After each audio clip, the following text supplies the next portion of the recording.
नमस्कार. आज आपण एका महत्त्वाच्या विषयावर बोलणार आहोत. मूळ धर्मग्रंथांच्या आधारे काही गोष्टी सोप्या करून समजून घेऊया. तर मग सगळ्यांच्या मनात येणारा एक मूलभूत प्रश्न, शास्त्रानुसार येशू ख्रिस्त नक्की कोण आहे? चला या प्रश्नाच्या मुळाशी जाऊया आणि यासाठी आधार घेऊया धर्मशास्त्रीय ग्रंथांचा. आपण हा विषय 5 महत्त्वाच्या मुद्द्यांमधून समजून घेणार आहोत. पहिला म्हणजे देवाचा शब्द, मग सर्व गोष्टींचा निर्माणकर्ता म्हणून त्याची भूमिका, त्यानंतर सार्वकालिक जीवनाचा स्रोत म्हणून तो कसा आहे, पित्याबरोबर त्याचं नातं कसं आहे, आणि शेवटी जीवनाचा मार्ग म्हणून तो काय सांगतो. या सगळ्यांतून आपल्याला एक पूर्ण चित्र मिळेल. चला तर मग पहिल्या मुद्द्यापासून सुरुवात करूया. इथे येशूकडे केवळ एक ऐतिहासिक व्यक्ती म्हणून नाही, तर एक सनातन शब्द म्हणून पाहिलं गेलंय. हे काय आहे ते पाहूया. युहानच्या शुभवर्तमानातली ही सुरुवातच खूप शक्तिशाली आहे. सुरुवातीला शब्द होता, म्हणजे अगदी सगळं काही सुरू होण्याआधी. आणि तो शब्द देवाबरोबर होता, आणि शब्द देव होता. म्हणजे इथे शब्द आणि देव यांना एकच मानले. आणि गंमत म्हणजे हीच कल्पना आपल्याला जुन्या करारात सुद्धा सापडते. म्हणजे ही काही नवीन गोष्ट नाहीये. हे वचन एका अशा अस्तित्वाकडे इशारा करतं जे या जगाच्या निर्मितीच्याही खूप आधीपासून होतं. याचा सरळ अर्थ काय? तर हा शब्द सृष्टीचा भाग नाहीये, तो सृष्टीच्याही आधीचा आहे. आणि मग हे वचन बघा, आणि तो शब्द देहधारी झाला आणि आमच्यामध्ये राहिला. ही एक खूप मोठी गोष्ट आहे, जी एक वैश्विक न दिसणारी संकल्पना होती, ती एका माणसाच्या रूपात आपल्यामध्ये येऊन राहिली. खरंच किती विलक्षण आहे हे. बरं, आता पुढचा प्रश्न, जर हा शब्द निर्मितीच्या आधीपासून होता, तर मग निर्मितीमध्ये त्याची भूमिका काय होती? चला तेच आता पाहूया. यावर धर्मग्रंथ अगदी स्पष्टपणे सांगतात, त्याच्याद्वारे सर्व काही निर्माण झाले. म्हणजे जे काही अस्तित्वात आहे ते त्याच्याशिवाय बनलेलंच नाही. तोच निर्मितीचा मुख्य कर्ता आहे. आणि ही निर्मिती म्हणजे फक्त जमीन आकाश नाही बरं का. या दाव्याची व्याप्ती खूप मोठी आहे.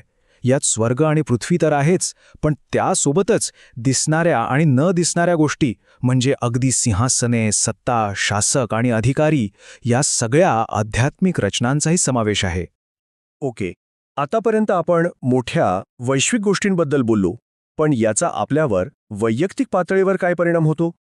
इथेच येशू जीवनाचा स्रोत आहे ही संकल्पना समोर येते. हे वचन एक खूप महत्त्वाचं साम्य दाखवतं.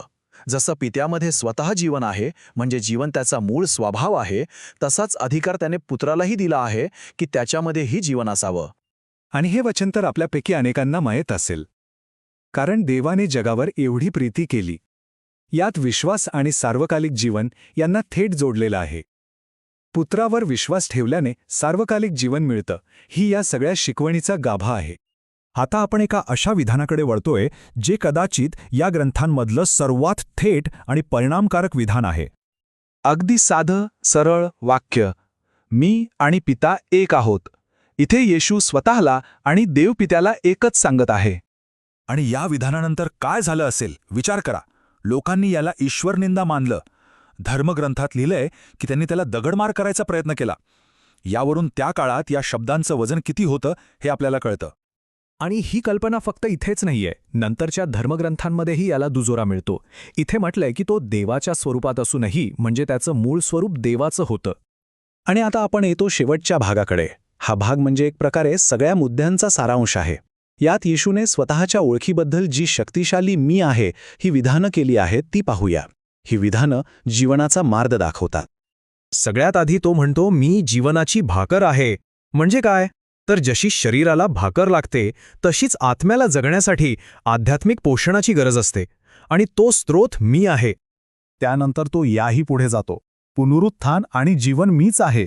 म्हणजे तो फक्त जगण्याबद्दल बोलत नाहीये, तर मृत्यूवरच्या विजयाबद्दल बोलतोय. तो म्हणतोय की माझ्यावर विश्वास ठेवणारा मेला तरी जगेल. आणि शेवटी हे विधान ज्यात सगळं काही एकत्र येतं, मार्ग, सत्य आणि जीवन मीच आहे. तो फक्त एक मार्ग नाही, तर तोच मार्ग आहे, तेच सत्य आहे आणि तेच जीवन आहे. आणि त्याच्याशिवाय पित्याकडे कुणीही जाऊ शकत नाही असं तो स्पष्ट करतो. आणि हे सगळं विश्लेषण आपण एखाद्या सारांशाने नाही, तर मूळ ग्रंथातच विचारलेल्या एका थेट आणि महत्त्वाच्या प्रश्नाने संपवणार आहोत. जो कोणी जिवंत आहे आणि माझ्यावर विश्वास ठेवतो तो कधी मरणार नाही, यावर विश्वास आहे का? हा प्रश्न प्रत्येकाने स्वतःला विचारायचा आहे.